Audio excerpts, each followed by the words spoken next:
How do we want to structure the episode?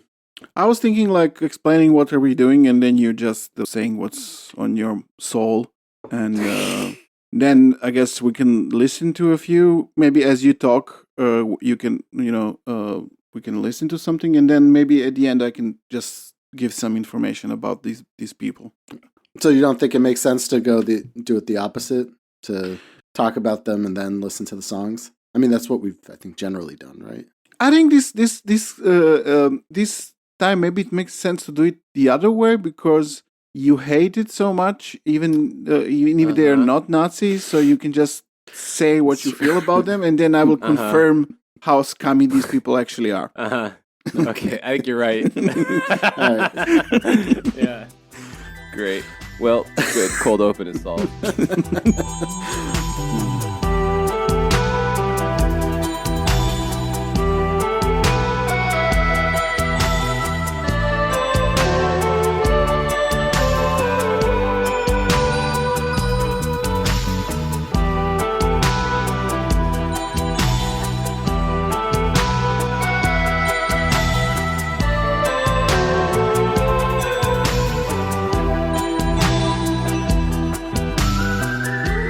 Welcome back to The Empire Never Ended with Boris, Fritz, and Ray.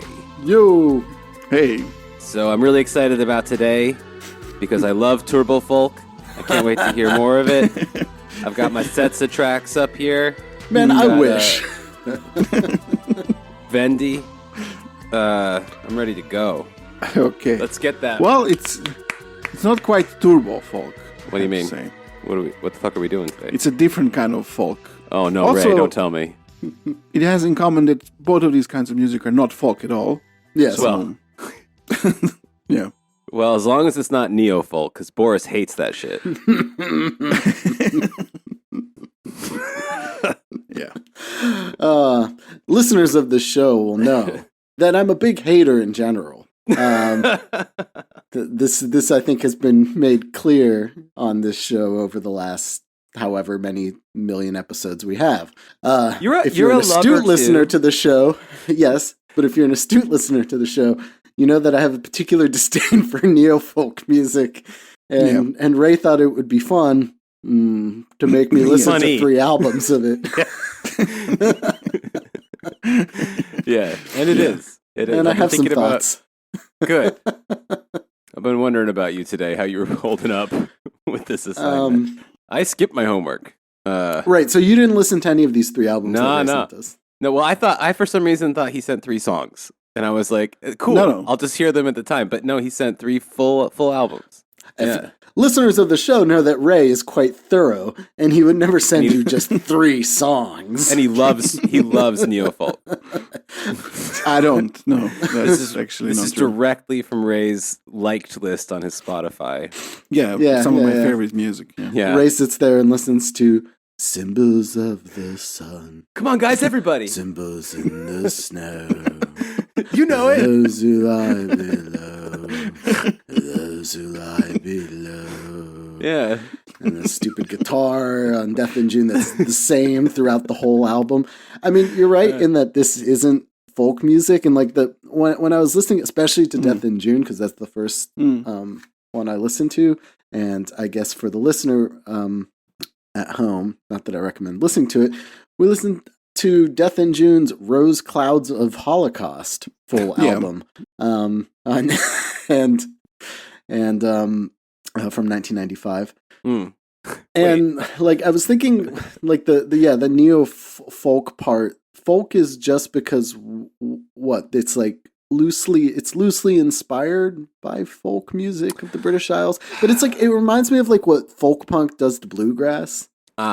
Like you mean fucks it up? Fucks it up, yeah. I mean, yeah. I feel like if some like medieval like lutist like were to hear this kind of stuff, they would take them and like put them in stockades and give them like make a rat crawl into their chest or some shit for playing this dumbass music. Yeah, like it's.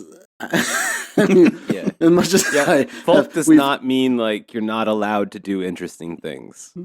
Yeah, no, and they don't do interesting things. It's boring above all. I mean, especially Death in June. Do they spend any time in trees though, in peasant garb?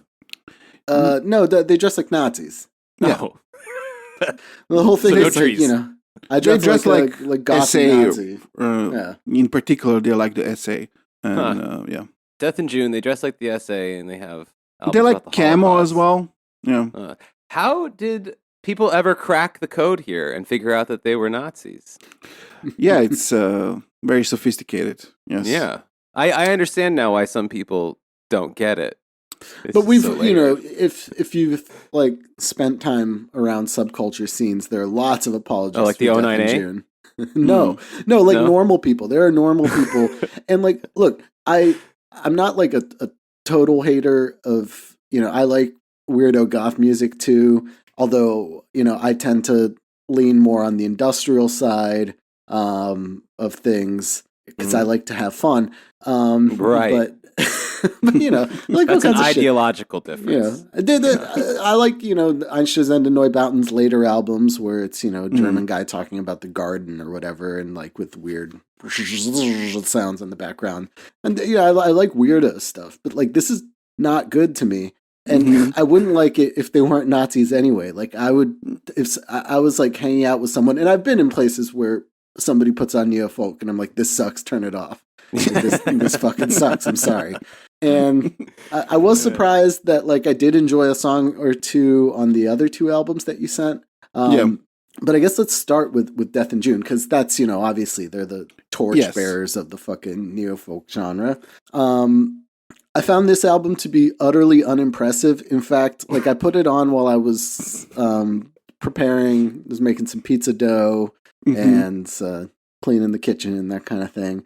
And it's good background music in that it's not interesting at all. And the only like for a second I was like, oh wait, something's different. And I realized that since I was listening to it on YouTube, that an ad for like KFC had come on, and like something slightly different came on, like something with a drum. And I was like, oh shit, okay. And then I was like, oh no, never mind. It's like, save money on your, Colonel Sanders, whatever. And that happened to come between, I think the only song, I think that's why it's stuck in my head, which is Symbols of the Sun. Between Symbols of the Sun and Jerusalem the Black. Wait, is this song, what is this other one called? Does it say God's Golden Sperm Omen? What am I looking at? God's Golden Sperm Omen Filled Season is the song after it. It's not God's Golden Sperm Omen Filled Season. No. Oh, okay. All right. An added treat of this is when I opened the actual guy, like who posted on YouTube, like he posted the full album, and in the description he wrote, "In this channel, I share some of the most important records that I've heard in my life and the live acts of which I have been a part." I'm not sure if live acts of which I've been a part means that he's played in Neofolk bands, or very vague. I think if you he went to a show. I think he went into a show and was invited up on stage because it doesn't matter what you do during these musics. Like anything you play is probably fine. So maybe he did. That's my imagination. Sweet. I've shared the stage with many a great artist. Then sure. Yeah. I once was back in the day when I was cooler, was playing a show, and we were playing a show, and this dude, and it was in Vienna, and this dude, at some point during the show, we hear like the sounds of drums behind us, and I look at the guy who plays drums, and he's next to me because he's on xylophone on this song, and I look behind him, and there's some fucking drunk that had like climbed up on stage behind us and started playing. And then we looked at him like, what the fuck, dude? And he gave us the "it's cool, keep going" hand sign. Yeah. Bold. So he had some, live experiences as well, I guess. Yeah. Well, maybe this guy, bum rushed the Death in June stage. But more importantly, he says, "I wish you find a great auditory surprise. I do not indicate the duration of the songs or put markers. Oh, I fuck always you. listen to the complete recordings without skipping a you. track.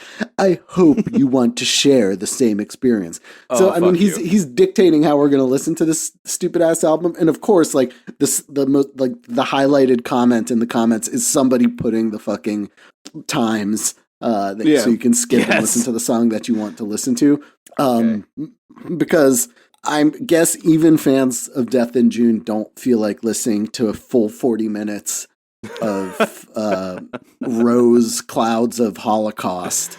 Like maybe somebody's like, man, like I really like, the accidental protege, but I don't feel like sitting through 13 years of carrying Luther's army, Jerusalem Black, Symbols of the Sun, Omen-Filled Season, and God's Golden Sperm, and Lord Winter, and he wants to, they might want to skip ahead and listen to their... With those titles, the titles are just so inviting, Well, like, I mean, wouldn't want to hear I thought about Death in June differently back in the day when I first heard it than now. Like back in the day when I first heard it, I was like, this sucks and I don't want to ever hear this again. This is boring, stupid But music. now you love it. But now the only thing now the only thing I can think of is Fritz doing fucking David Myatt voice, because if David Myatt voice was put to music, it would be this shit. I was just thinking that. It's now, the most like snobby, obnoxious, like British guys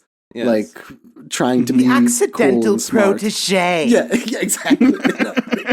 Lord Winterguard's golden sperm omen-filled season. Yes, exactly. And that was what was in my head the whole time. Thinking of like him and Richard Moult like in sweaters, like listening to fucking. They did. Goddamn. But moreover, most importantly, and it like okay, so all the songs on this album suck. I don't have one that I like, and like I said, there are songs that I think are good on the other two albums. So this isn't just me being an absolute like across the board hater. I didn't enjoy a single song on this album. I like that you set up like a control group somehow with this. Like, listen, it's not just blind rage and prejudice. This is objectively shitty music. And I wouldn't like it if they weren't Nazis too.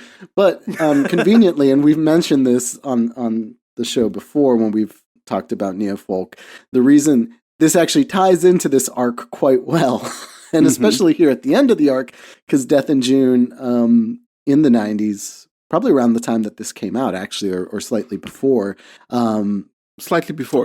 Slightly before, did a benefit album for HO, the Croatian Defense Forces, this right-wing militia that we talked about, three episodes ago? The Miro Barisic episode, which of course was founded and led by Australian diaspora Blaž Kraljević, and was the most overtly neo-Ustash of all the all the paramilitary forces that took part in the Croatian and Bosnian wars. And so they did a benefit specifically for them, which I think was called For Za Dom Spremni, right? This is a bit hard to say because there are many like bootleg editions of the Death in June playing in Croatia, and it's unclear who made all the artwork. Was it the band or someone else, and so on. So there is a bunch of explicitly very Nazi like albums of theirs that was probably not made by them. So I don't know. Yeah, but the only thing I could think of while I was listening to this boring ass shitty music is like them doing a benefit for like HOS, and I'm imagining those militiamen. Like imagine like 1993 in Chaplina. There's like a bunch of guys like cleaning their AKs, like dudes with mullets. Some guy who was like half brain dead from like Huff and Glue in Australia is like shaving a Hitler mustache, and they're all like, Sieg Heiling each other and getting wasted.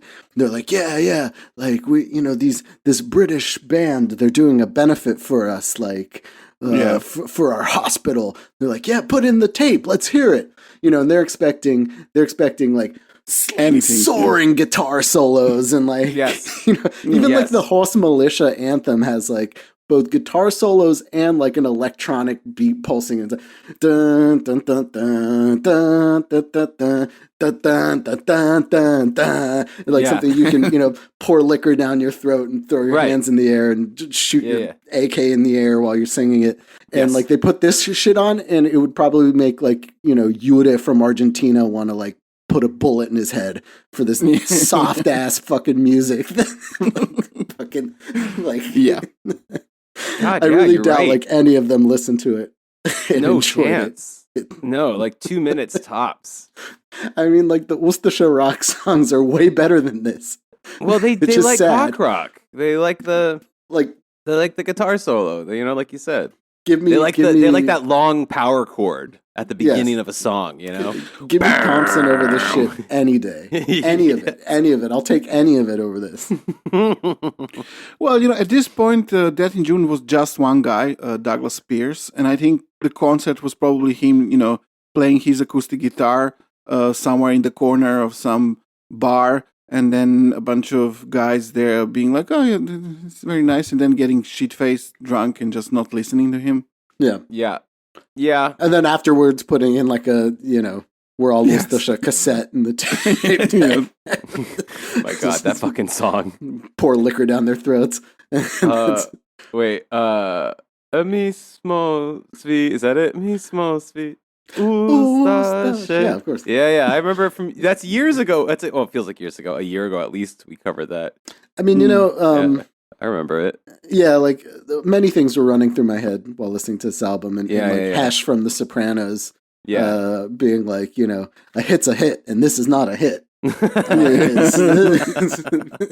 Also what came to mind with this bullshit. So it's I guess it's no Mismo Muslimani. That's a jam. No. Yeah, I mean, come on. That's got like that's the song. You memorize that song. Yes. Mismo. Yeah, you're not forgetting that one anytime. No, it's awesome. All right. Okay, God, I'm ready. I think I pulled that up to. I followed that guy's comment and pulled it up to the 10-minute and 4-second mark. Symbols of the Sun. Symbols of the Sun, baby. Yeah. You ready? Yes.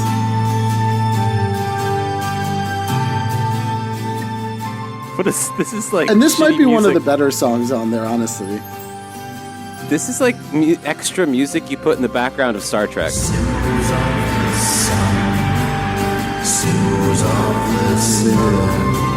For those who go beyond, for those who go below, the fatal fall all fossilized. For love had gone, I realized what could replace and utilize. Oh my God! For time I idolized symbols of the sun. Oh no! Symbols of the snow. What could replace and utilize? The hunt for time. I idolize. Go below. If blood is another color of What? Well, those will go below. Wait. If blood is another color of hope, then what is love? What? if blood is another What? Oh, good. At least he's repeating it. what is love? I think this is blood, like blood. Blood, yeah. Blood, I'm looking at the lyrics. If blood is another color Blood, of hope, like the then what is nation love? blood, maybe. I don't know. But Symbols of the what sun. is love? Swastika is a symbol of the sun. Maybe a sun wheel. Yeah. The old Sonnenrad. This swamp of reverie. Oh my God, change anything. Change anything in this song. Yeah, it's Key shift. Do a key shift. Symbols of the sun. Symbols of there's like the little gong or whatever. Like Oh my God. I bet he wrote Swamp of Reverie and immediately blew his load. what lambs to the slaughter. There we go. Thank you. yeah. Die on their feet. A blood feast for a sage. Okay. Was the death day for their age. Symbols of the sun. Oh my God. Symbols All right, guys. Get to the armored personnel carrier, I guess. Let's go fucking massacre some civilians. Yeah, or we I'll could just take a nap. We die on our feet. A blood feast for us. Oh man. Yeah, unit from Argentina is already slobbering and like Yes. falling over. Of the sun. Symbols of the snow. For those who go beyond. Nimbles I got on it. the snow. Go below. Symbols of the sun. Oh, there's another singer. He needed somebody else. Yes, Not to harmonize with him, but to double him. yes. Because why add any musicality to this? It's perfect. Oh my god, does it really keep going? How long It is keeps it? going. It keeps going. Oh Jesus! It is like David Myatt's brain. This feels like It is. reading This is David Myatt. Myatt's brain. This is David Myatt's brain. Oh damn. Okay. At least David Myatt like mixed it up in his life and became like a jihadi, and so he got to listen to like nasheeds and shit. Kinda, but I mean, yeah, that's true. He got to listen to nasheeds. That is cooler than this for sure. It's And one of there's, the like, cooler now- kinds of nowadays music, to there's- be honest. Well, it gets pretty repetitive too because It does. It the does. lack But of I, instrumentation makes things suck, and that's why there's like they discovered that auto tune is appropriate for nasheeds. but that's what I was gonna say. Is like, okay, I was thinking about the auto tune nasheeds. To be honest, Yeah. you're right. But you do got to like pack it in. You know, Yeah, this was just like unpacked. this is arduous. No, I mean this is It's all like, over the room. Yeah. 40 minutes of this. That's what this album No, is. fuck no. Who Every, would do every that? song sounds like this, pretty much. What kind of drugs do people take when they go see Death in June? Heroin, I don't know. It'd have to be, right? Like, This is not cocaine. This is not cocaine music. no, you'd be so anxious. You'd be so anxious I mean it might be for them playing it because you need, I guess, some to sort stay of- awake. Yeah, Between songs, they all snort coke just to stop from falling asleep. I can believe that, actually. Yeah, but like fine. big fights were had with people when like Death in June comes to town, and it's Oh like, my god! but are they Nazis or not? And it's like, this is that it's barely so matters. Good. Why do you want to go Doesn't to matter. this? It's so good. It's such a good band, and I Oh, never Jesus. understood it. I'm sorry. I get a lot of things, but But like, those people have to be Nazis, right? These aren't just people. No, who, like, no. I know a lot of people from that that listen to like black metal or whatever that aren't Nazis. A lot of people Yeah. who like into all kinds of stuff who like Death in June. For I sure. don't get it. It sucks. It's bad. Oh my god! Yeah, why? There's also lots of these kind Yeah. of Nazis who are Nazis like them who pretend they're not Nazis who are into this. No, I know legit people Yeah. who are not Nazis Yeah, who that's enjoy true. Death in June, and For then sure. like people will be like, we don't understand why like we can't book them. Like don't you know that like whatever what's his face is gay and Yeah, they yeah. fucking played in Israel. And it's like great, Oh. yeah, because they think that's like a model ethno state. Mm. I gotta say, I don't know if I'll feel this way tomorrow when I have more distance from this song, but just Mhm. having heard this song, I think it's way more fucked up to like Death in June and not be a Nazi than to just be a Nazi. Because this is like, what is in this for you? What's happening here? Yeah, I mean, like, even out of like the other ridiculous Nazi music that we've covered and listened to, like, I prefer any RAC band to this. Like, Screwdriver is so much better than this. And that says a lot because Screwdriver fucking sucks too. Yes. Like, yeah. Rahowa yeah. is better than this. Yeah, actually, you're right. Oh my god, imagine that. Oh, imagine how bad And of a band you Rahowa have to be. Is one of the worst bands we've ever They're listened to. so shitty. It's such a downer, and it's so boring, but it's so much better than this. Yeah, because again, this is 40 minutes of this fucking bullshit, and Yeah. they have tons of albums, and there's not all that much variation from what I can tell. I've skipped around their discography a little bit. Fucking impressed. Also, it's about like everybody dying. Is it a good thing or a bad thing? Well, The I mean, death like you'll see day this in for our like all the age? like a Neofolk. I mean, this is a good like song to pick out of the bunch because it has like a bunch of the commonalities of lots of Neofolk songs, which is some sort of reference to something fascist, like Symbols of the Sun, and then Symbols of the Snow. Snow is a big thing. Oh, right. Yeah. Blood and snow and solar symbols. That's pretty much every Neofolk album for you. Yeah. It'll either be like There is blood on the snow. The symbol of the sun stands before the dark age of... Right. Um, And a reference to Europa. yes, and some sort of lost, something lost love thing, darkness, Listen to this. bad. I don't know this song. I'm just gonna guess. This You've is cooked the my melody brain with to this it. already. But I found this is, I guess, the title song on this album, Rose Clouds of Holocaust. These are some of the lyrics. Again, not having heard this song, I'm just going to have to guess. I think it sounds probably like this. And festivals end as festivals must, from the hooded crows of Rome to the falcons of Zagreb. Oh, Why Zagreb? Interesting. because they were the defense Yeah. of Western civilization against the bearded Eastern hordes. Yes. I mean, this album is from 95, and I think he went to Croatia in 92 or something like that. Yeah. So he already had that so connection. he already come back from that. I see. Yeah. Okay. So this is him being like pumped on his experience there. Mhm. Yes. I think we might have to just listen to the beginning of that song to see Oh, God. how accurate Okay. All right. your guess was. From. It's just that's even too fun. Like I even put vibrato by accident into that, and I was trying not to because my body's like, do anything, please. All right, let's back that shit up then and listen to Rose Clouds of the Holocaust. Of Holocaust. There's no Okay. article there for some reason, I think. Oh, it's a shout out to his friends in Zagreb who refuse articles. Symbols of okay, 3140. If you've made it that far, you get Rose Clouds of the Holocaust as your reward. 3140. Okay. Rose Clouds of Holocaust? Ah, god damn it. Sorry. Oof. Don't want to upset any fans of the band here today. All right, guys. Rose Clouds of Holocaust. It's Star Trek. What are you doing?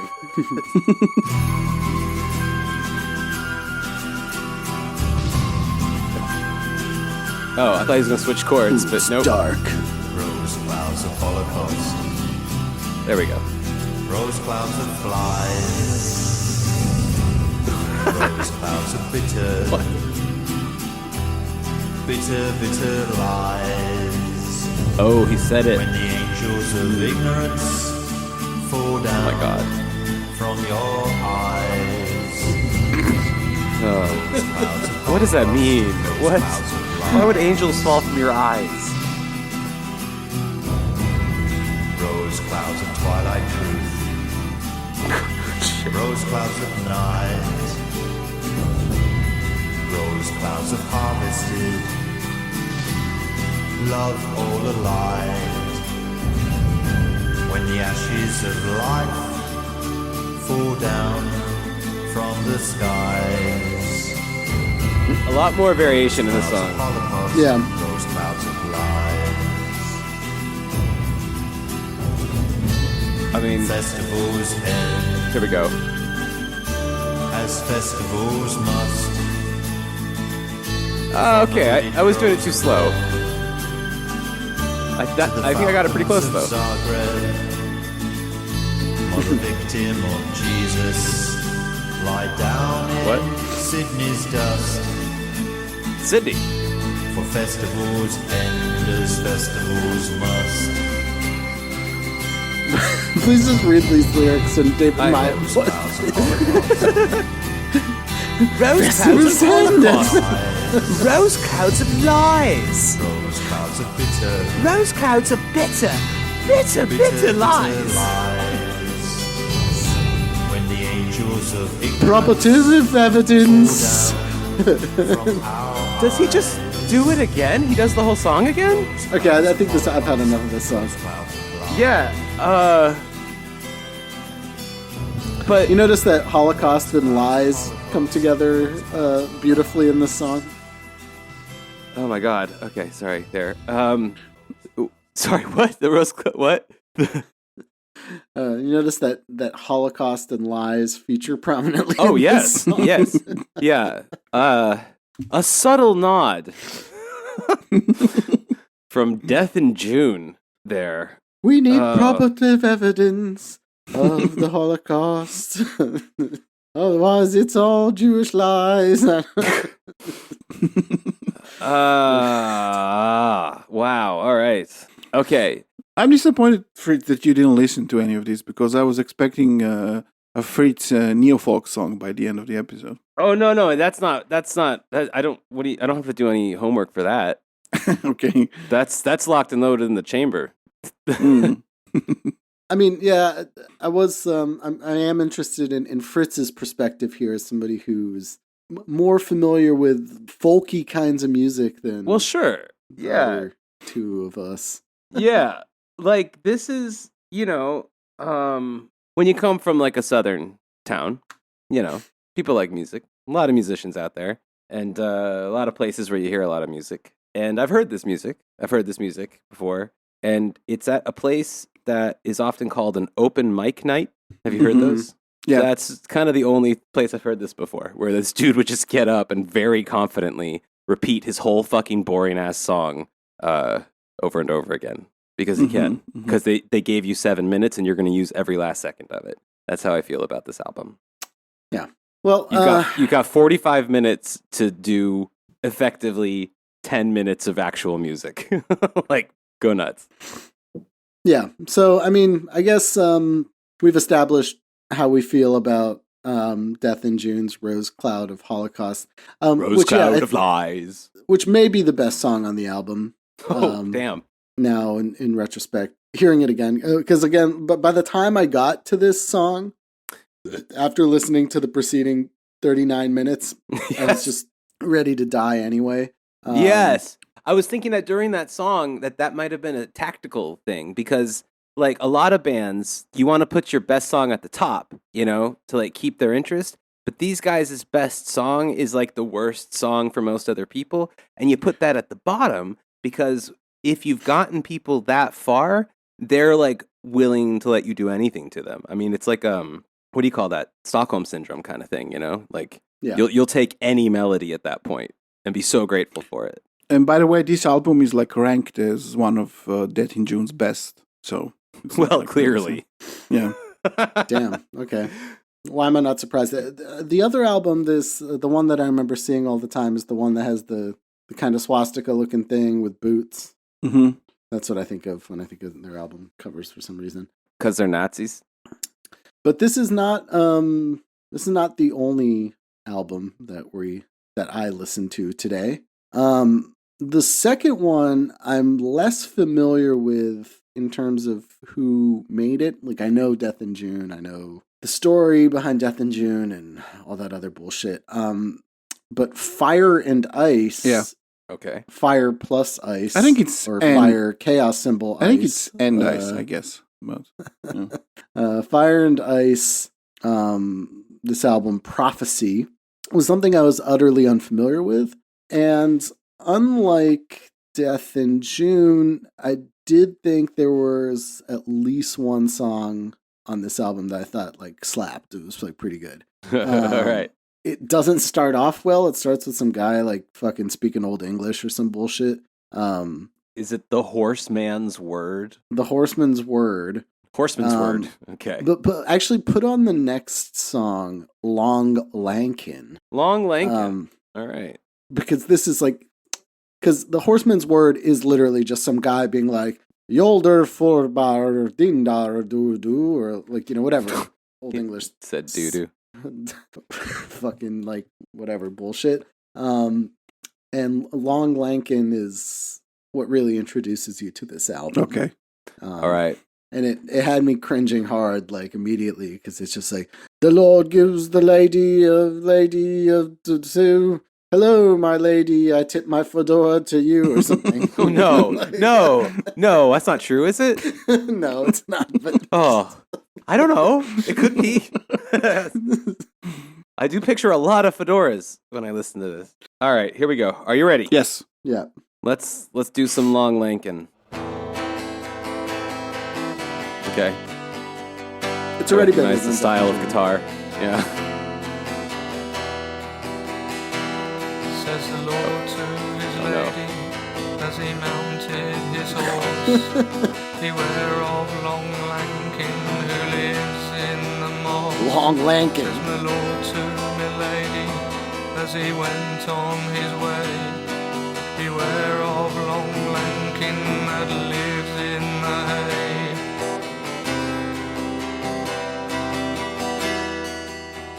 Oh, This does have like an open mic night feel to it, kind of right oh, now. really, really hard feel. Yeah.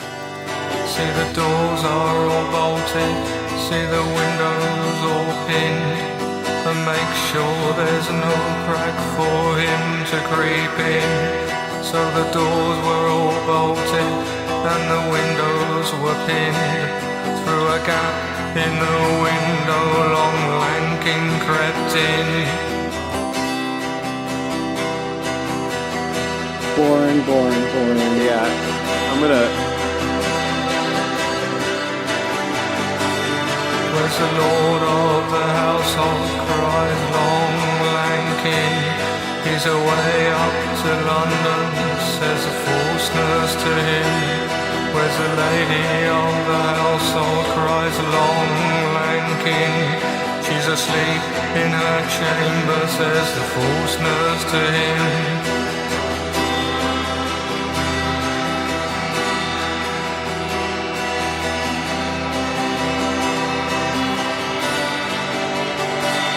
Where's the heir of the household, cries Long Lankin.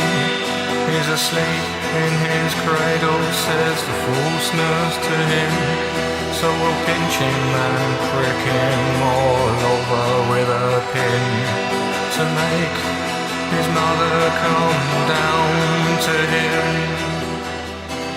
So this is apparently a take on an older English ballad that a few bands have done, and it was made famous by this one called Steel Eye Span. I guarantee it's going to be better than this one. Yeah, I'm actually curious.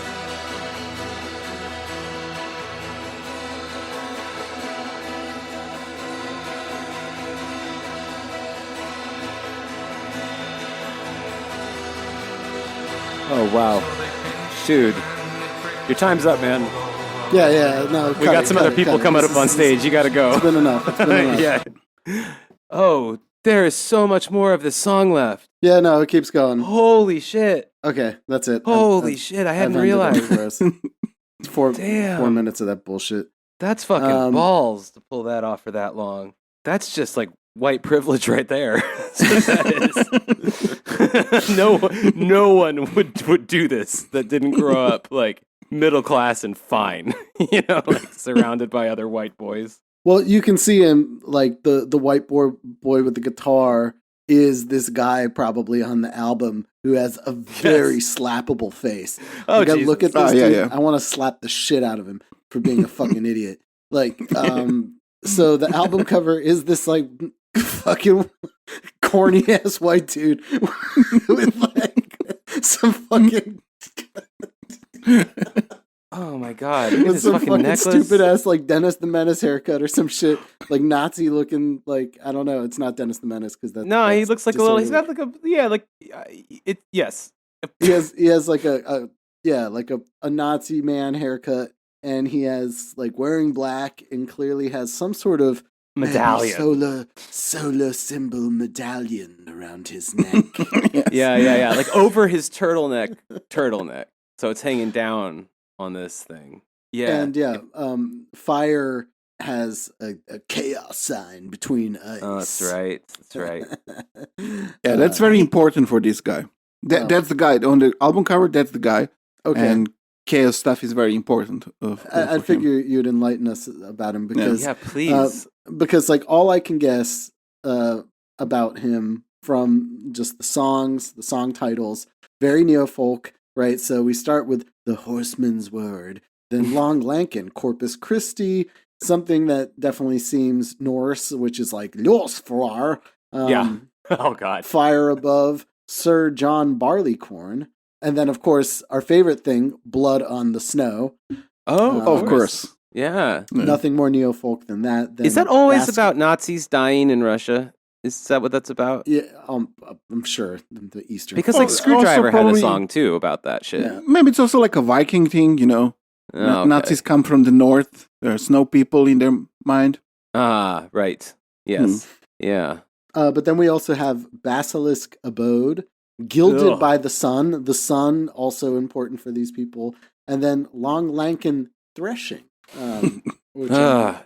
yeah, So it's a mix of probably like existing ballads or ballad forms mixed with like some originals, his own shitty originals about blood and snow and chaos magic. Blood and Snow and Chaos Magic. Okay. Now, this album, like I said, did surprise me because it gets off to this very, very boring start. Like Long Lankan, 4 minutes of this fucking Yeah. monotonous fucking guitar and like this annoying fucking, again, kind of David Mind British guy fucking douchebag Yeah. singing. Yeah. Mayatian. He is Maatian. He is Maatian. But Fire Above fucking is a pretty good song, All I right. gotta say. I didn't read the lyrics, but musically it has something that isn't just that guitar and like a, whatever, like atmospheric synth sound in the background. yeah, right. And it's kind of an alright like track, to be honest. And since I know nothing about this dude, Ray will soon fill me in whether I should feel bad for liking Fire Above. You probably should, yes. Okay, cool. Don't spoil it for me. That's what I I don't want to know figured. either. I want to like a song today. Let's see. I mean, this is The Empire Never Ended. We're not listening to them because they're nice people. That's true. Yeah. But, sometimes, though, we do find our etnon, like a proper jam. True. Proud to be an Albanian. All right, here we go. This guy's not proud to be an Albanian. Is he? What is he? DJ What is he? Is Blunt, he you fucking mean? British? Is he American? Who is British, this guy? of course. Okay, Of course. okay. All right. They're all British. Okay. Yeah, even the American ones would do a British accent, I think. Yeah. They're All proud right. to be Saxons. Yeah. Yeah. Good. There's sacks of something. Here we go. So Okay. this is already pretty alright. All See? right. Huh? Yeah. I didn't expect this at all. Right? All right. This is a good song. Yeah. I'm in the 80s. I'm going to work.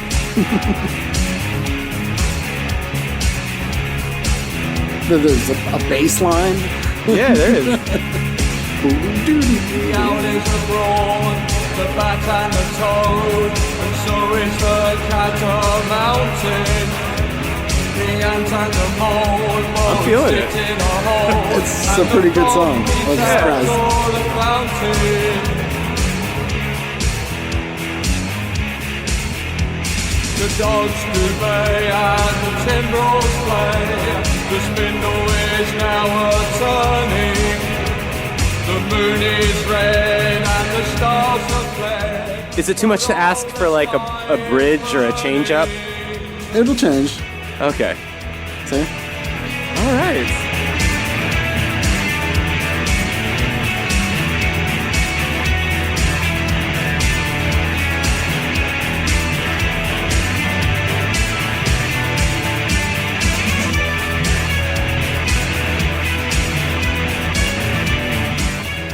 I mean, okay, it's not the greatest Yeah. guitar solo.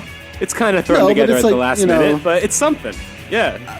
I'm like ketamine at a goth club kind of thing. Yes. Hiding in the Yes. corner. Like, All right. right? Okay. And then I guess it repeats. Is that the idea? Yeah. Okay, I'm just gonna stop it then. Yeah. Yeah, I mean, it's too much to ask for like a fully fleshed out song. I think they get bored of their own music pretty fast and then decide to stop and just repeat it again.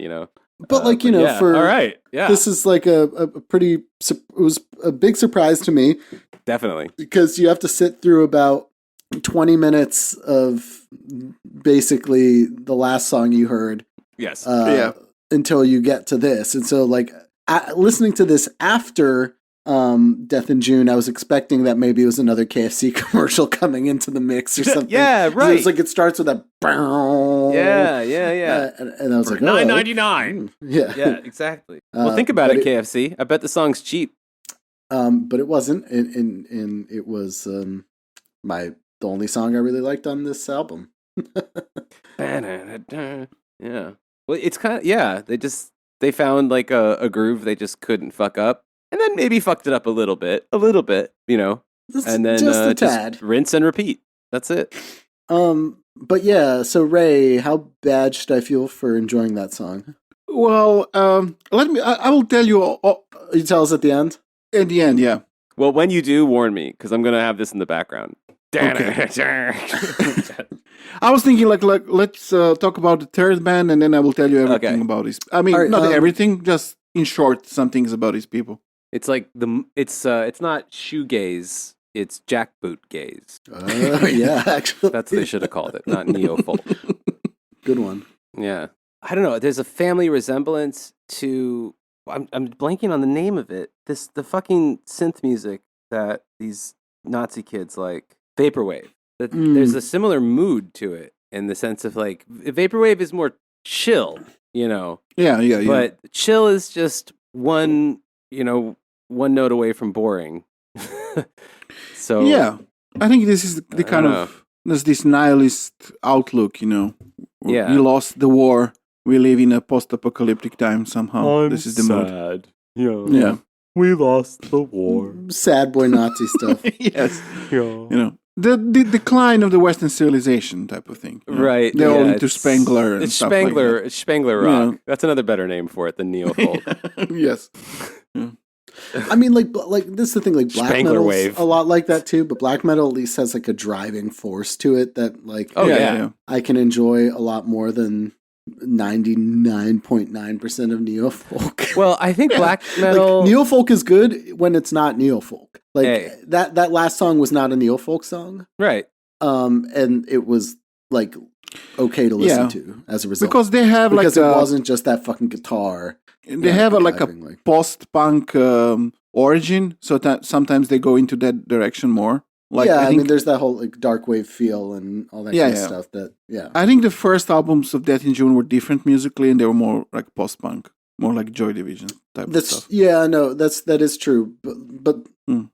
since like the neofolk is Yeah. because that's before they were like properly neofolk. No, Yeah, before they that like was set the genre of neofolk. yeah, the band was formed in '81. So And before that, they were yeah. like they had like a punk band, right? Like They did. I will say a few things about that. Yeah, Mm. I've listened to that band before too, and Yeah. whatever, it's okay. It's Yeah. better than their new. Yeah, it's a punk stuff. band, Yeah. I think Nazi metal is like the apocalypse that they want rather, the doom that they want, and then neofolk is the doom that they actually got. You know, Right. I mean, because like with Nazi metal, you can actually have legitimately like there are some Nazi metal bands that are fucking good. You know what I Mhm. mean? And it's like it sucks because they're Nazi Well, bands. Like I mean, Buddhism is not bad. Like, I mean, yeah, Boris pretty and- good, But like, I mean. yeah, exactly. But like, you know, some of the Ukraine, like Druid, for example, like from Ukraine, fucking is great, like black metal wise. And I don't even like black metal; they're really good. But they're like Nazis, and so Yeah. like, Hate Forest, another good example from Hate Ukraine. Forest. That also sounds like the Great PBS band name, documentary too. about them. Yeah, I like Hate, Hate Forest, Forest. and Druid are like really good bands. Uh, They're just like straight up Nazis. So that's like, I guess, where Nazis, where their like creative outlet seems to pay off for them. Like, Yeah. is do they like, tend to high stay quality like black that? metal. Do they tend to stay like that, or do they end up all sounding like this in the end when they get older? Well, like Druid, for example, has like these kind of slow, like Slavic inspired folk stuff Uh-huh. going on in their music as well. But it's you know what I think it is. I think that in ex-communist countries they have good music school programs. Sure. It's so like Sure. like, I you know what you anybody mean. that The, starts the a band classical and like metal, the classical metal crossover like anybody is a that huge starts area. a band like in anywhere in like a former socialist country, like went to like 12 years of music school and like Yeah. plays like 4 instruments and knows solfeggio or some shit. Whereas like these dudes just like strum their little guitars and do their shit and like Yeah. somebody grew up in Ukraine in the fucking 80s, like was selected at an early age to play the piano or something. Exactly. Yeah. This is what's so very frustrating about the word folk in Neofolk is that like it's so insulting that clearly the word folk in that means shitty bad. You know, and that's just this like it's like not complex because it's supposed to be closer to the people somehow. But like folk music is not like this. Well, It's but they're really also not. trying to do their like goth renditions of like, Yeah. you know, Long Lankin, you know, like Yeah. some like ballad or something. Yeah. But again, like if like a medieval like or you know like a proper you know the British Isles do have an excellent tradition of folk music. You know what I mean? That some of which got carried over to the U.S. and made like you know Appalachian music and stuff like that. Yes. Like it's good stuff. And yeah, if you were to play you know Fire and Ice's version of Long Lankin, they'd fucking torture you to death or something. You know, throw poop at you in the town square. As they should. Yeah. I mean, because it sucks. But like, yeah. I mean, I don't know. I think that folk is also supposed to have some kind of a Nazi association to it. You know, like Clearly, folk yeah. in the German sense, like Yeah. the folkish movement, which Right. was also not, you know, it was the folkish movement in Germany was not the movement of the people. You know, it was, but Yeah, it was right. like kind of Yeah, yeah. similar kind of weirdos, but in the 20s and 30s, Yeah. like you know, also kind of proto new agey and you know, yeah. Which is what Mhm. Death in June is supposed to be a reference to, right? It's a reference to Night of Long Knives and Well, that's like a questionable thing, yeah. Yeah, like the moment where the Nazis yeah. purged like the kind of more. I mean, it's not Juneteenth, you know? It's not that. I don't see the Yeah. connection. Well, I'm thinking of what Junes, you know, what other Junes could it be? And Okay, yeah. there are No, some you can okay, cross the definitely not. list right Yeah, away, yeah, you yeah, know, yeah. like Okay, that one okay, you yeah. can just cross Yeah. right off. But what are the other theories about it? Let's listen to the last band. And then talk. It's the mystique. Yeah, it's building. Ray's Okay, got so all the- the answers. Yeah. The last band that we listened to is that I listened to. Fritz didn't listen to it. No. is Above the Ruins, Songs of the Wolf. It's the name of the Mhm. album. This Okay. came out in 1984. Yes. Now, some of the people involved with this are familiar to me. Unlike, Fire and Ice, which I just was going in completely blind. From what I understand, Above the Ruins is Tony Wakeford's band, right? Yes. Yeah, okay. This one I could listen to. It's a lot more listenable than Death in June to me. I, in fact, found myself, not wanting to necessarily skip every song that Wow. came on. And I think it actually even starts off pretty strong. So, like, the first track on the album is called Waiting. And I think maybe we should start off by listening to at least part of that song. Sure. Because it kind of sets the tone for... All right, let's do it.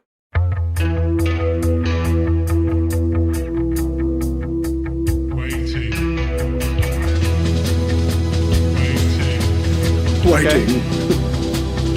Okay. Again, pretty good. Oh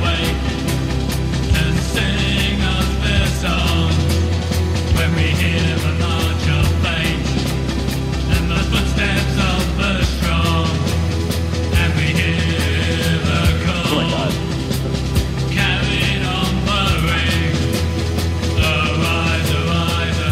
This is not bad, honestly. I mean, the lyrics Musically. aren't great. Oh, the lyrics of all these songs are like more Nazi explicitly than any of the other ones.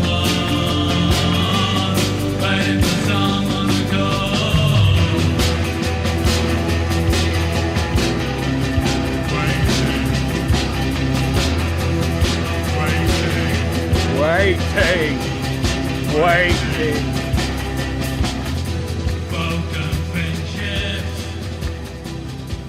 Yeah, I see what you mean. Like, I didn't mind that it was on. You know? Yeah, like I could this. walk Like, around and unlike clean. Death in June, when somebody would put this on, like if I wasn't paying attention to the lyrics or Yeah, anything, yeah. it was just like on the background, I'd be totally fine with it. Like I wouldn't be like, turn this shit off. This sucks. Which is what Death in June does to me every single time. Uh-huh. Yeah. Now, what's interesting about this album is, again, like I said, I could listen to it, And so, and this is the opening track, right? So like it starts off pretty strong. Some of the other songs are a little bit more boring. But like in general, like it's kind of, at least to me, more listenable. Except that if you if you start paying attention to the lyrics, the lyrics are much more Nazi. Like, like in fact, I think the only one of the only comments on this opening song on YouTube is when RAC goes dark. Oh, damn. So Rock Against Communism, right? Yes. Our listeners should be familiar, but, might as well repeat it. I mean, this is what it literally was in some sense. Right. But, yeah. And so that's pretty obvious from that's what you're getting from here on in. Some of the songs, like I said, are like there's above the Under the Western Skies, which again very much sounds like a Rahowa song. Yes.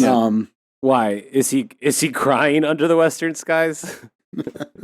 He's lamenting under the Western Skies for sure. But I'm looking at Progress here, the lyrics to that one, because it's the only one I can find lyrics for, and it sounds like the theme song to Hold Back This Day. Yeah. So that's actually the next song I was going to bring up. Right. In that Progress is when I was listening to it was like, holy shit! Like I had a whole lot of holy shit moments in this album because like it's like I said, it is like what if the Rock Against Communism guys, like what if Screwdriver guys became like goths? Some music that they would make. I mean, the funny thing is that there's like a theory that's almost literally true what you just said. But we'll get back. We'll get to that. Yeah. I don't think this is like insanely complex stuff, so I'm not surprised that I was right there. But Progress, when I got down to there, again, that's close to the end of the album. It was also one of the songs that I listened to on here that I was like, wow, this song sucks too. Like it's bad. This is a bad song. It's not good. Oh, okay. And so I don't know, maybe you guys will disagree with me, but like it gets off to this kind of strong start, and some of the songs are kind of similar in this. It reminds me like kind of in some ways of that like UK like lo-fi peace punk stuff, like Flux of Pink Indians and shit like that, which I never also very much liked. Like out of that whole world, I never really like Crass even that much. But I do like Conflict, for example, a lot more than I like Crass. Just some advice to the patrons for Boris's birthday. Although they're like so vegan that they're anti-abortion or whatever, which sucks. That was disappointing. But yeah, some of these songs have that kind of like feel to them as well, except that they're Nazi lyrics and not like songs about like the ALF and yeah. All right. So let's take a listen to part of Progress, I guess. Here we go. All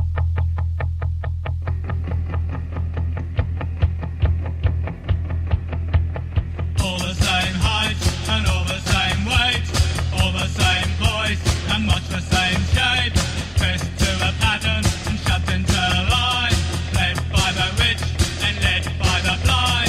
Progress. Yeah. Progress. I see what you're saying. Progress.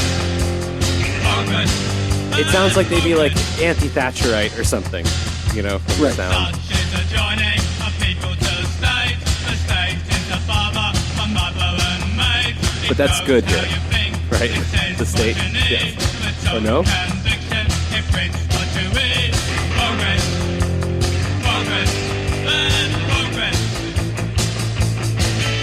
Oh yeah, sorry for saying progress and not progress. Oh, progress.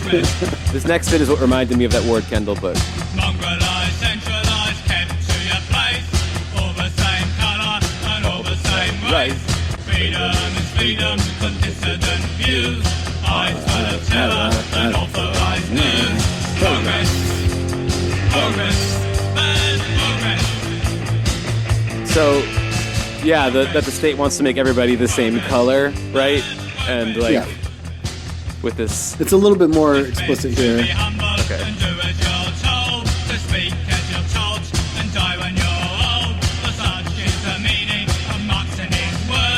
Marx and his words. I'm trying to Wow.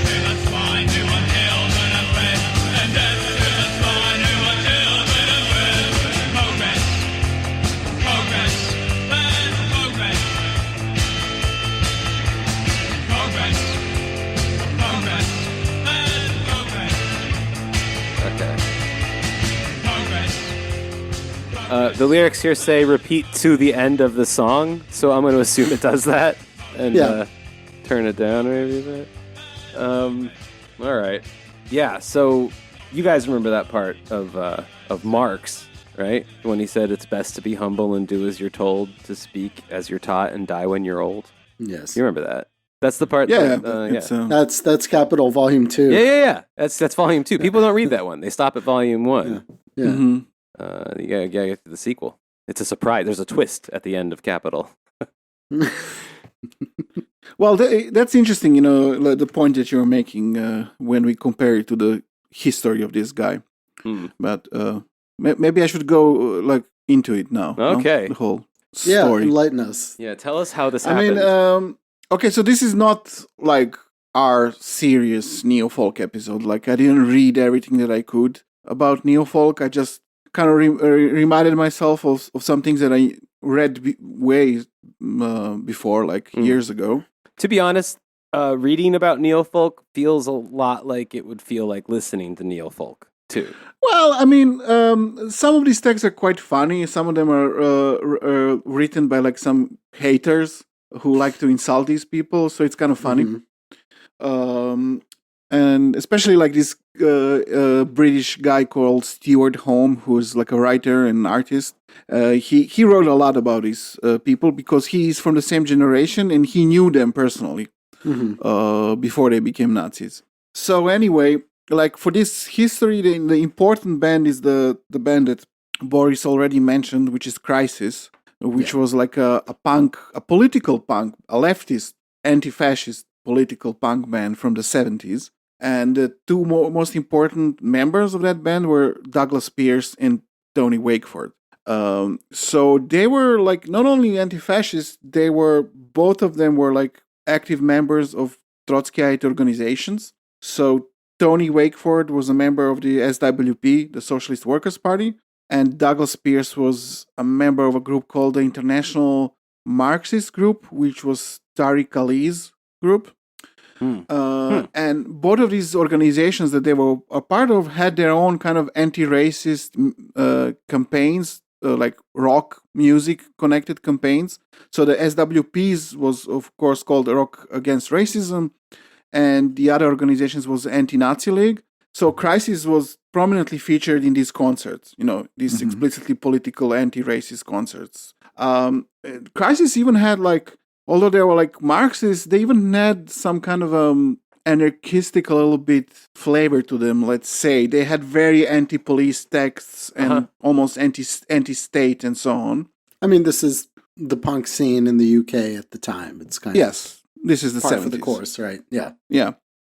But in the end, they kind of broke with this whole scene and were very kind of pissed off and disappointed in they later on, when they spoke about this, they said we were like used by the political parties, they treated us badly, and we had no say in anything, and so on. So they left. And the two of them, they made a new band in, I think, 1981. And this was Death in June. At first, there was three of them. Later on, and today now, it's only Douglas Pierce. But at the beginning, it was Douglas, Tony, and one other guy. A third guy. So... interestingly enough, the first concert that Death in June had in 81 was also an anti-racist event concert. Weird. It was like a benefit for the Workers Against Racism, which was another campaign organized by a group called the Revolutionary Communist Party, I think. But I think they were starting to have this kind of fascist image to them, aesthetics and so on. So people were confused, like, what is going on? But, okay, they are like, obviously, communist, anti-fascist playing an anti-racist show. So I get, maybe almost deliberately they did it in such a way so that, I mean, decades later, people are still debating if they are fascists or not, just maybe to confuse the people. But there is the whole issue of the name that we already mentioned. So they also say contradictory things about the name.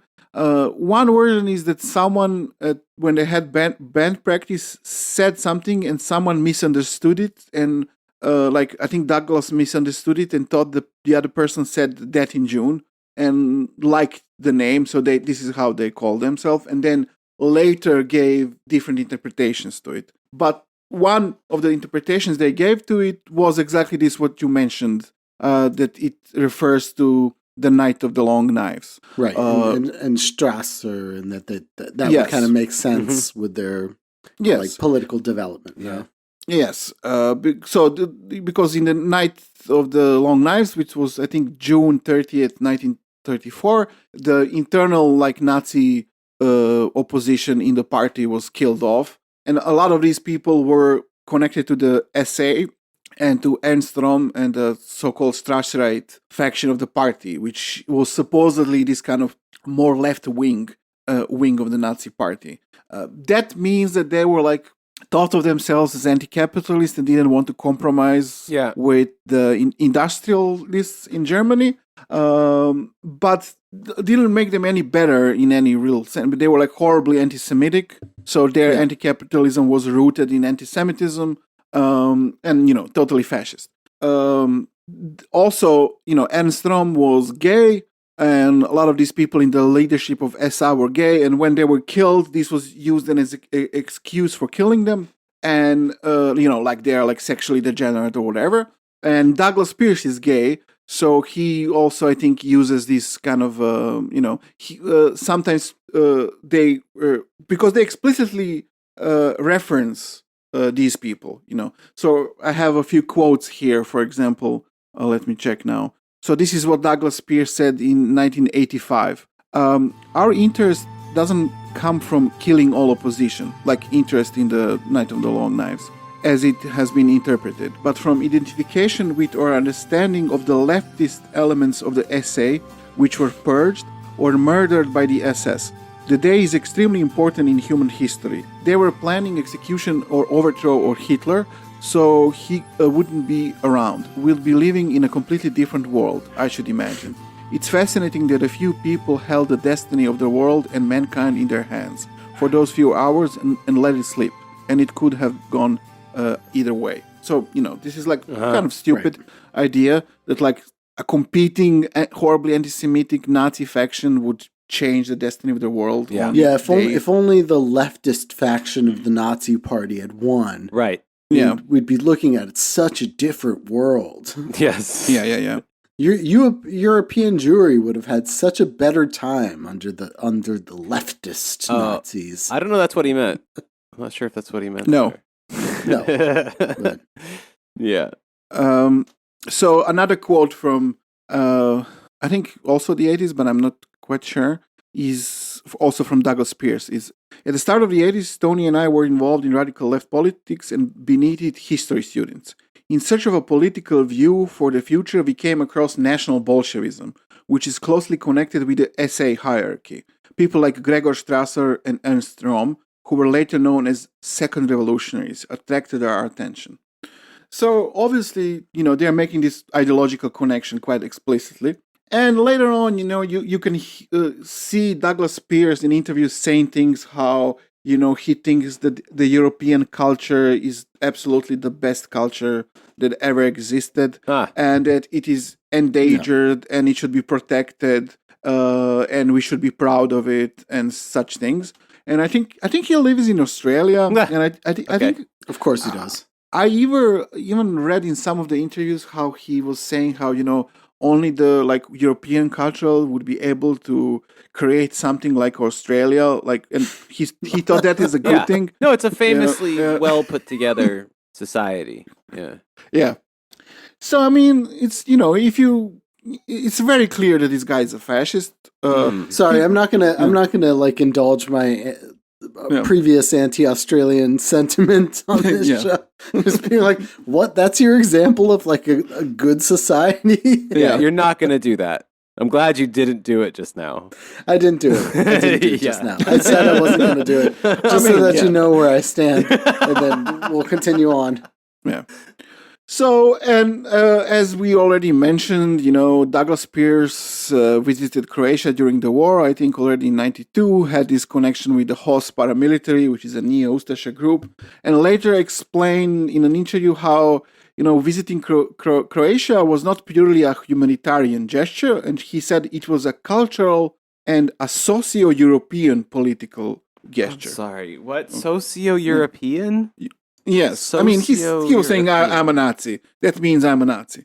But yeah, he doesn't have the guts to openly say it. So Tony Wakeford was kicked out of the band, I think in 84, because what Tony did was Tony joined the National Front. Oh, and Tony joined the National Front. Yes, and he was very active in it, especially in the Strasserite faction of it that existed at that time.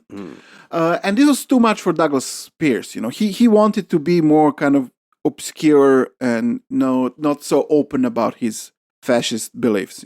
And this was the problem that Tony was. It's like we want to use the symbolism and make it all like look cool and stuff, but we don't want to join a party. Mm-hmm. Yes, and if you look at it, Douglas Pierce even pretty much openly says it in some interviews. He says something like, well, we are a political band, but we're not political like Crisis was. We're not explicitly saying things to people, but our beliefs are like we do it in a more opaque way or something like that. So he's basically saying we are, being kind of, not honest completely about our politics for probably, I mean, and it's quite successful, as you said, even to dating, people are like defending the band. As a lot of people. Yeah. Yeah. So Tony, when he was kicked out of the band for being too openly Nazi, he made another musical project right away and published an album in 84, and this is Above the Ruins.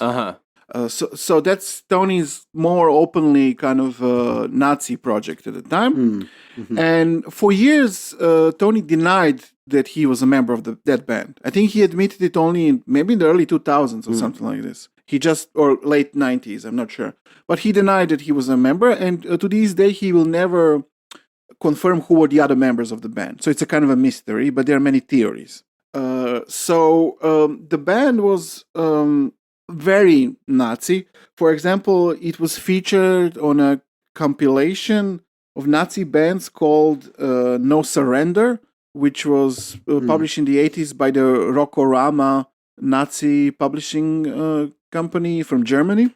And, that compilation featured, Screwdriver, for example. So, yeah, Rockorama with Screwdriver.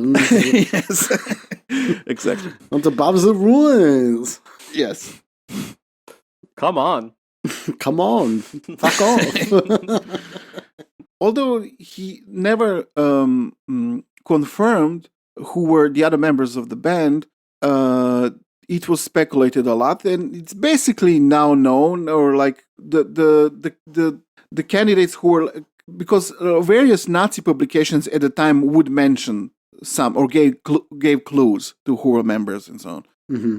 So in late 80s, Tony made a new band, which is called Sol Invictus, and this is the band that he's still a member of, and that he claimed was never a Nazi band. Tony says that now he made a statement in 2007, which is very short. This was, I think, the first statement that he made, and he said that 20 years ago I joined the National Front, and that was the biggest mistake I ever made. And like, I'm not a Nazi, and I don't support those views, and my wife is Jewish, and I have like people of color in the band and such things, and I don't want to talk more about it. I will talk to friends, but I won't speak publicly about any of this. And that was basically his 2007 statement. Mm-hmm. But the thing is, the first album of Sol Invictus was published in 87. And the title of the album is Against the Modern World. which is Evola. which is Evola's book, and Above the Ruins is also heavily Evola inspired. You know, Evola also had a book which the title was Men Among the Ruins, which is probably where the Above the Ruins come from. And you know, lots of these song actually lyrics refer to Evola or Evolian concepts. Like Tony was very much into Evola, and people said who went to his house at the time that he had a framed picture of Evola in his flat on the wall and such things. So the first, we need to do an Evola episode, series. Eventually. We will do. We are very late on that. Yeah, we really are. Yeah. So the members of the first lineup of Sol Invictus, some people like Stuart Home are pretty sure, and they claim were the members of Above the Ruins, and that Sol Invictus basically is Above the Ruins, although they just decided to do a slightly less openly Nazi project, and then through the years it became even less so. Although, I mean, very late on they used the same kind of Sol Invictus is the less openly Nazi version of Above the Ruins. Yes. Okay. Yeah. Yes. Although, like in the late 80s, they have songs that refer to Europa and such things, And, okay, so the members of this first lineup of Sol Invictus and probable members of Above the Ruins are a person called Liz Gray, who no one knows who she is, Ian Reid, that we'll talk about soon, and Gary Smith. Gary Smith is a Nazi bonehead who was a member of No Remorse, like a rock against communism band, and he who was a member of No Remorse, who played guitar in that band. It was Wilf Browning, the Beast. Oh himself. shit! No shit. Yeah. Well, that's a pretty close connection. That's a throwback. Yeah. As well. So there were also rumors that Ian Stewart Donaldson was himself a member of Above the Ruins. Ian Stewart Donaldson being the frontman of Screwdriver. Frontman of Screwdriver, yeah. Yeah. So there is like a video, you can find it on YouTube, of Boyd Rice being interviewed. Boyd Rice is, by the way, friends of all of these people. Non is his musical project. And so he did a tour in Japan, which was called, I think, Total War in 1989, and Tony Wakeford went to Japan with him.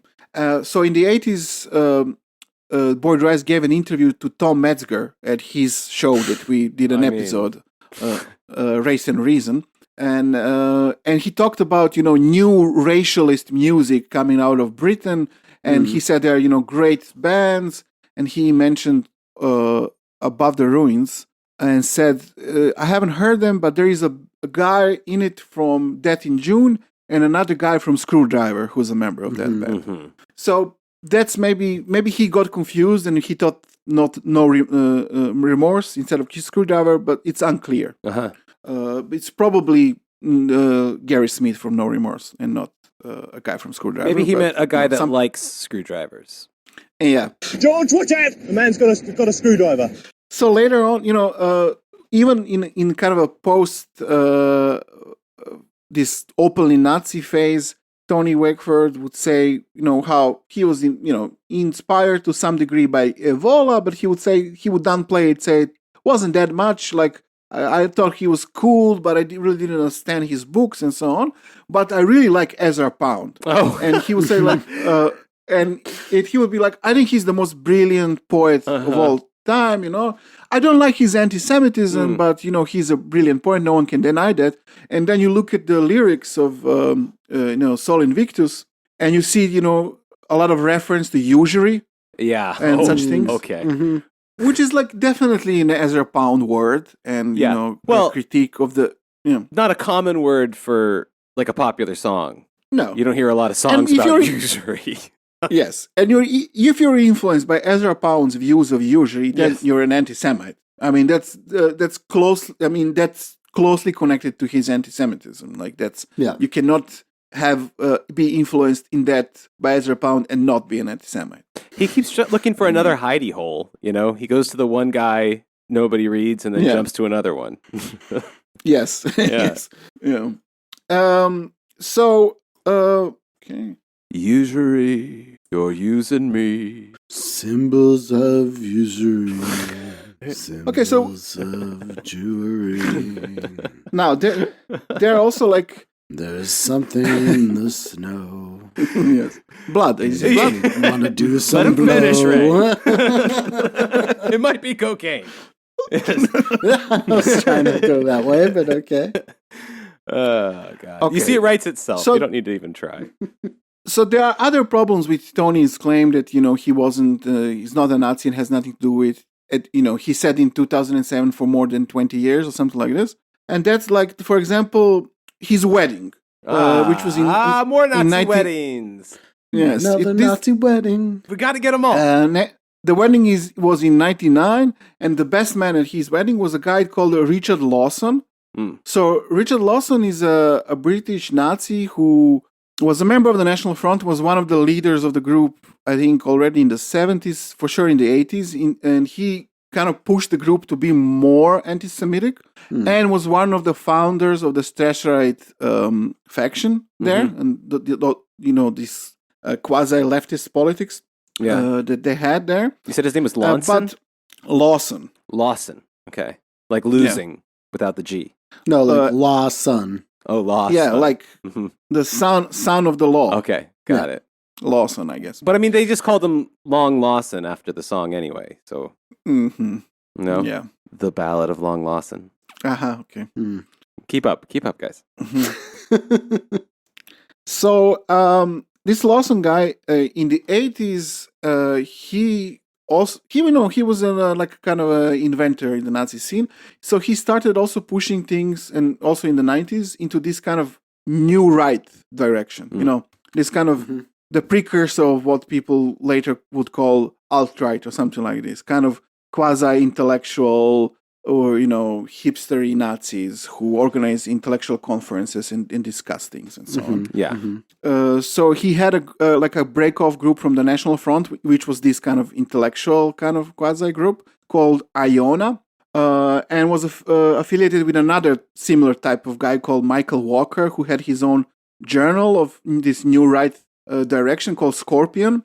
A guy also who came from National Front, and they would do conferences. They organized conferences, and these conferences were attended by various types of like quasi-intellectual fascists, but also some Dignitaries. original, like dignitaries, but also some SS people, like actual ones. And at some like Searchlight wrote about some of these conferences, and they said like in 1990 one of them was attended by a loony Croatian professor from West Germany. So who like the audience when he spoke like slept or something like this. And so I'm wondering they mean Tom Sunic, who's from Canada, but he is a loony Croatian professor who would be in these kind of circles. So I don't know. Who is Tom Sunic? Tom Sunic is a Croatian new right type of figure connected to all of these new right, alt-right figures that we know. Like a neo-fascist professor. Oh, I saw that movie. Yeah. But what is also interesting is that there was another connection that's especially interesting to us. So apparently that wedding in 1999 was attended by another good friend of Tony Wakeford's, and that's another Tony. It's Tony Williams. I don't know if you remember this guy, but Tony Williams became the leader of the National Socialist movement after David Maet quit. And he's actually the guy who actually had direct contact with David Copeland, the nail bomber. Right. But he's interesting to us because Tony Williams is also a Nazi Satanist, and was connected to the Order of Nine Angles stuff. He's also a rich guy. He's a millionaire. He owns some mansion and so on. And apparently, according to Searchlight, he would drive around Tony Wakeford in his very expensive car in the 80s, and would, he was, I guess, maybe a financier of his musical projects, or I don't know exactly, but there was a connection between them. And actually, Searchlight, in some of their issues, would describe Tony Wakeford as a Nazi Satanist, or someone who has connections with them. So there's a connection there to our kind of stuff. Well, it does sound like it, doesn't it? It does read like Yes. it. And listen now, okay, this is the best thing for, I save it for the end. Hey. In 2007, Tony Wakeford did like a solo musical side project which is called Into the Woods. I mean, of course, it's called Into the Woods. Of course. And you know Into who the did? snowy woods. That's where all the snow and blood is, exactly. There's Yeah, some yeah. blood. You gotta go in the snow woods. there in the woods, and the woods, blood, and snow. blood, and you got it. Yes. Yes. And you know who did the artwork for the album? Richard Molt? Yes. Is it? Of course. Yay! It's a tight little circle. I had no idea they were so connected to our mascots on this show. Actually, Yes, they are. yeah. And this relationship developed. So in 2010, they did a musical project together. So there is actually an album where Richard Molt and Tony Wakeford play music together. Oh, what's the name of it? Is it the one we sampled for our rap battle with Maya? Forgetting the fucking name of it. No, that one is not with Tony Wakeford. Is it the one let me that see he if- maybe did with Joshua Caleb Sutter? No. This is Richard like- Moltisanti and Tony Wakeford. I can't find the name now. I bet it sounds exactly like any 09A ritual, any DJ Christos Beats song, or any fucking Wait, can Neofolk Tony song. Wakeford be? Can Title. Tony Wakeford be like a side project that we do in which like we make all of like Above the Ruin songs, but like with super like PC lyrics? Yes, it can. Yes, it can. So there is a connection here which is quite interesting to us. Tony Wakeford had a connection with a Nazi Satanist who was, a close collaborator of David Maret's already in the 80s. Then in the 2000 and apparently he went he went to holidays, to vacations together with this Tony Williams. Mm-hmm. Damn.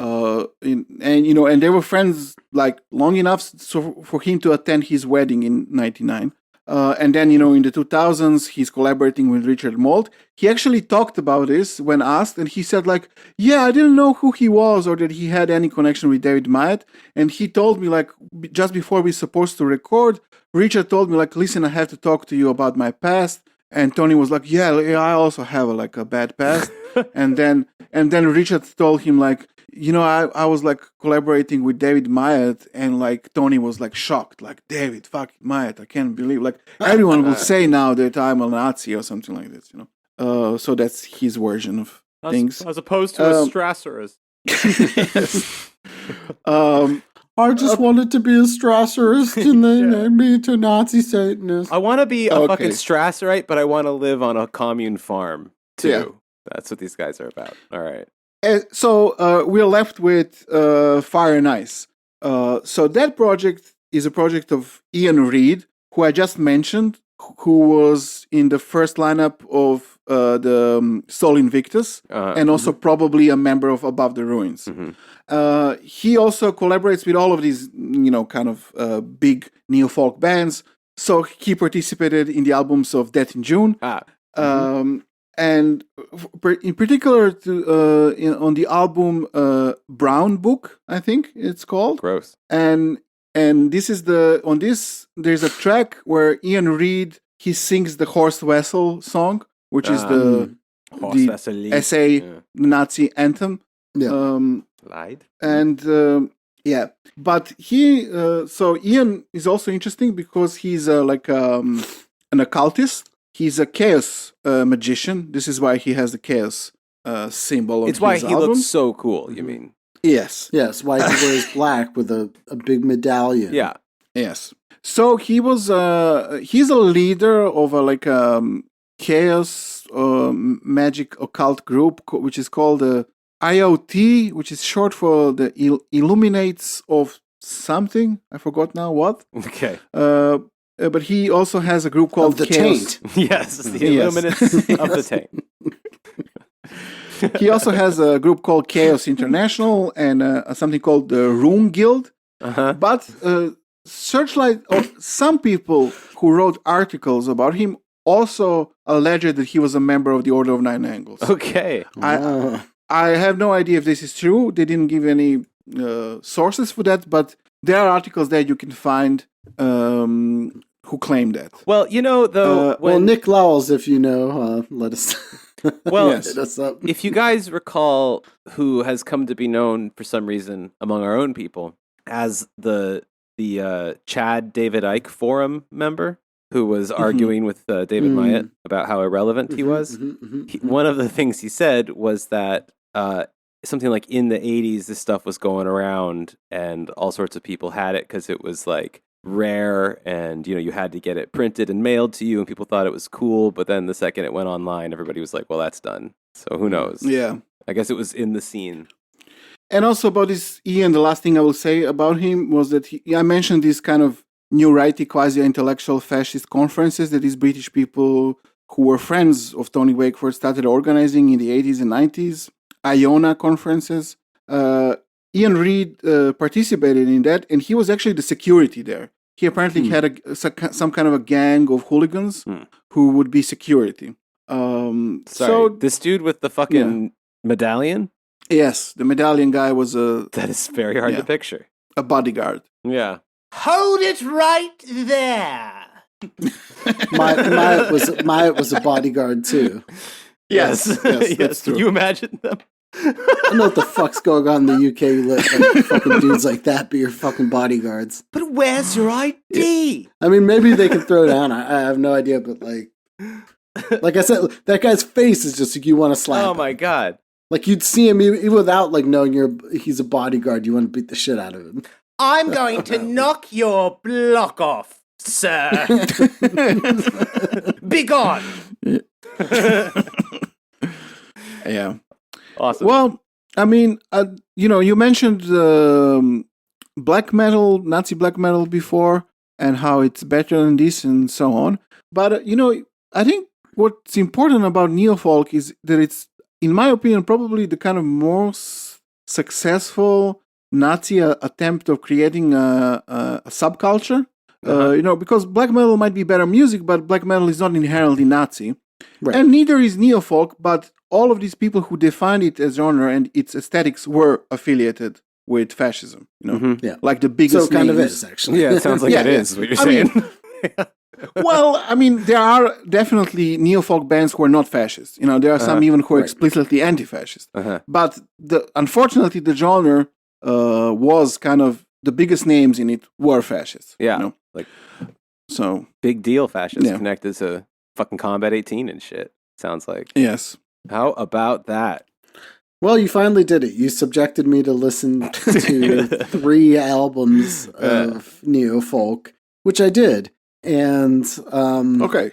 Well, now you did it. You don't have to do it anymore. Yes, it's over. It's over. It's okay. I somehow feel like this isn't the end. And I probably will be at some point listening to another Neofolk album. Mm-hmm. Probably, yes, yeah. But I mean, maybe it's not necessary. Like when we do the next episodes about them, we don't need to analyze the music. We can just talk about how. I had my own palate cleanser in between. That's right. These songs, in between these albums, and that is just listening to the classic early 2000s song "Knuck If You Buck" on repeat over and over and over and over we again. Need it. Between some sort of snow blood solar symbol. Right. Yes. None of those words are in this song. Idiotic British guy. The way to get that out of my head is Knuck If You Buck and all right. do. But yeah. Well, so see you guys later then. See you later. All right. Bye. It's going down. Yeah, well, I'm a cat-tone pistol holding nigga on your damn street. Stomping, jumping, bumping, every car off in this damn thing. Throwing the balls up at these soldiers, screaming and bleeding from their nose. But when we start, that's where we make them niggas hit the flow. Ain't no game off in this thing. We be deep off in your party. Call my niggas getting started. And with niggas be the hardest. So if a nigga come and run they matches like a hoe, punch him dead up in his nose and stomp his ass out to the floor. Yeah, we knucky and bucky and ready to fight. I bet ya I'ma throw them dice, so haters best to think twice. See me, I ain't nothing nice. And call my beat ain't no stopping. Becky like Saddam Hussein, Yella, and Osama bin Laden. Like they said, it got poppin', and I am acting a fool. I wish I had a wicked crunk up on this crime, my crew. Now enough is enough, boy, I rub and get